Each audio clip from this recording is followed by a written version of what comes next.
બીજા પર આક્ષેપ કરવાનો હોય એ તો બરોબર છે, પણ બીજા પર આક્ષેપ કરતી વખતે પોતાની પાર્ટી પર આક્ષેપ થઈ જાય તો આવું જ બન્યું છે ઈશુદાન ગઢવી સાથે.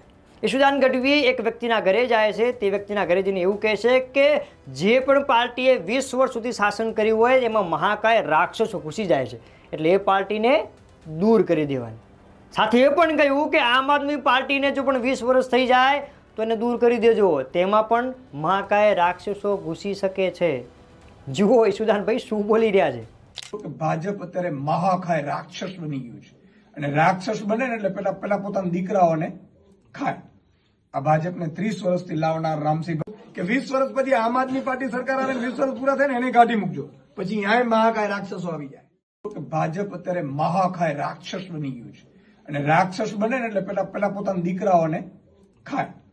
આ ભાજપને 30 વર્ષથી લાવનાર રામસિંહ કે 20 વર્ષ પછી આમ આદમી પાર્ટી સરકાર આવે 20 વર્ષ પૂરા થાય ને એને કાઢી મૂકજો, પછી અહીંયા મહાકાય રાક્ષસો આવી જાય.